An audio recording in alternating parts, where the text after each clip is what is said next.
السلام علیکم، کیسے ہیں آپ سب لوگ؟ چلیے آج ہم بہت اچھی باتیں سیکھتے ہیں، انشاءاللہ آپ کو کام آئے گی۔ والدین کی طرف سے خیرات کرنا کیسا ہے؟ جب تم میں سے کوئی کچھ نفل خیرات کرے تو چاہیے کہ اسے اپنے ماں باپ کی طرف سے کرے، کیونکہ اس کا ثواب انہیں ملے گا اور اس کی یعنی خیرات کرنے والے کے ثواب میں کوئی کمی بھی نہیں آئے گی۔ اسی لیے چاہیے کہ ان کے نام سے بھی دے دیں اور خود بھی ثواب بھی کمائے اور اپنے ماں باپ کو بھی اس کا اجر دے۔ روزی میں برکتی کی وجہ کیا ہے پتہ ہے آپ کو؟ بندہ جب ماں باپ کے لیے دعا کر دیتا ہے اس کے رزق میں خطا ہو جاتی ہے۔ جب ہم ماں باپ کے لیے دعا کرنا شروع کر دیں گے تو ہمارے رزق میں بھی خیر و برکت جمع ہوگی۔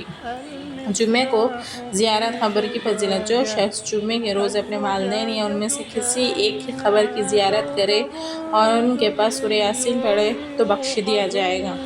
یہ کہا تو ہمیں چاہیے کہ سورہ یاسین پڑھ کے اگر ہم نہیں بھی جا سکے تو گھر میں اس کی تلاوت کر کے اس کا اجر و ثواب پہنچا دے، وہ پہنچ جائے گا۔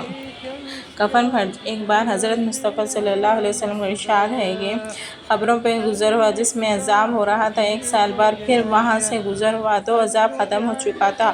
انہوں نے بارگاہ الہی میں عز و جل سے عرض کیا کہ یا اللہ، یہ کیا وجہ تھی؟ ان کو عذاب ہو رہا تھا اور اب ختم ہو گئی، باز بھی نہیں آ رہی تو ارے میاں، ان کفن پھٹ گئے، بال بکھر گئے اور قبر مٹ گئی تو میں ان پر رحم کیا؟ اور ایسے لوگوں پر میں رحم کرتا ہوں تو اللہ کی رحمت سے تو جنت مل ہی جائے گی۔ کاش مل۔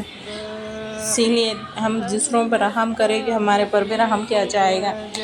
میری امت گناہ سمیت قبر میں داخل ہوگی، جب نکلے گی تو بے گناہ ہوگی، کیونکہ وہ مومنوں کی دعاؤں سے بخش دی جائے گی۔